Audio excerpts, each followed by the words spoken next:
Maayong hapon, gikan sa Solar News Center, Manila. Ako si Menchu Antigo Makapagal.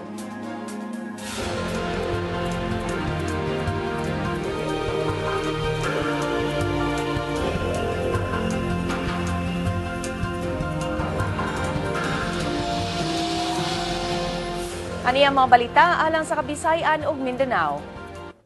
U.S. Ambassador miingon nga gikinahanglang ang framework agreement aron mapadali ang disaster response sa Amerika nganhi sa Pilipinas. Gisaara ng mga dapit nga naigo sa bagyong Yolanda nga mapasigaan sa dili pa ang Pasko. Wala mapalabang ang supplemental budget alang sa bagyo tungod kay walay quorum ang mga kongresista.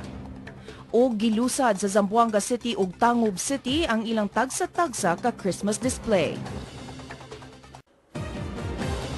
Aniyan ang mga front pages sa mga pamantalaan sa Sugbo. Sa Sunstar Super Balita, gipangguba ang mga gamit sa Barangay Hall sa Agus, Lapu-Lapu City.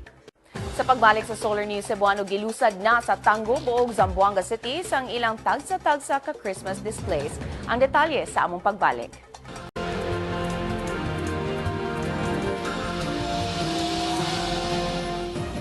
Atong sayro ng front pages sa mga pamantalaan sa Mindanao. Sa Sunstar Davao, gihulagway ni Davao City Mayor Rodrigo Duterte nga tiket paingon sa prisuhan ang pagka-presidente.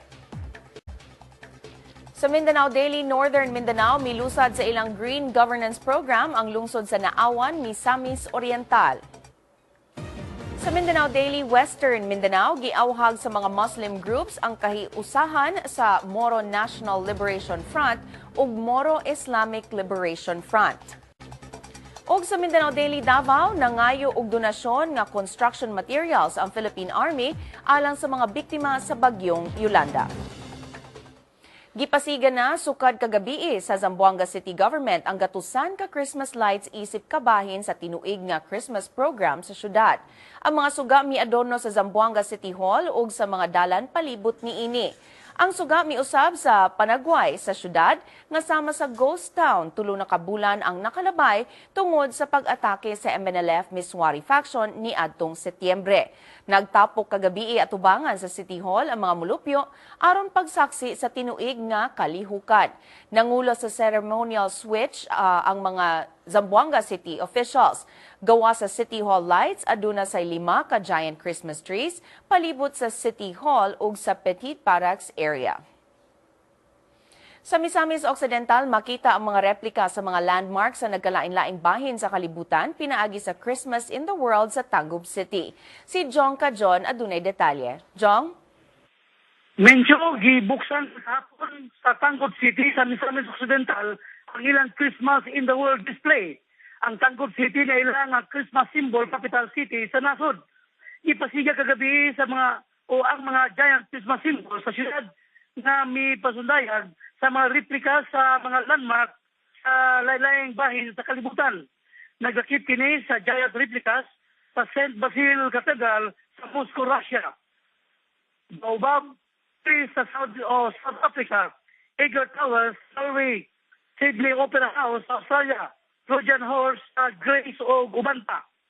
Matod o mao kini ang ika-21 katuig nga pagpaygayon sa Tangub City sa ilang Christmas Festival. Hinungdan nga nila kini nga Christmas symbol capital city sa nasod.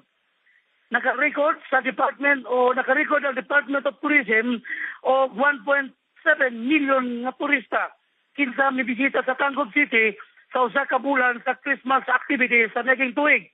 Karong tuiga, mangulikta ang syudad o tag-10 pesos isip entrance fee. Matupad ni Mayor Philip Tan, ang kitaon sa pasundayag ihatag ngadto sa mga biktima sa bagyong Yolanda. Mencho? Daghang salamat, Jong Kajon, reporting gikan Pagadian City. Gipasalig sa National Food Authority nga dunay igong supply sa bugas alang sa Zamboanga del Sur.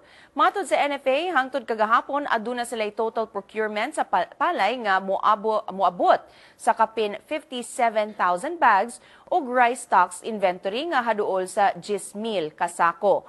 Ang Pagadian City ug tibuok Zamboanga del Sur mokonsumo og kapin 4,000 ka bag sa bugas matag adlaw. Naila ang Zamboanga del Sur nga rice granary ug top rice producer province.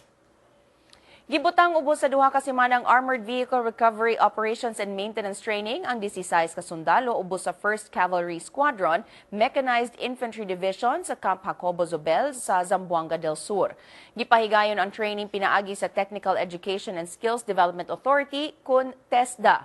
Ang training tinuig nga gihimo aron maandam ang mga sundalo pag-maintain sa mga sakyanan igugubat.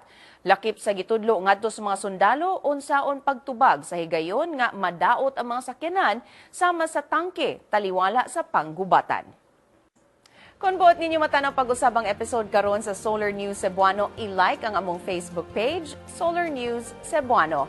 Bisitahi sabang among website, www.solarnews.ph.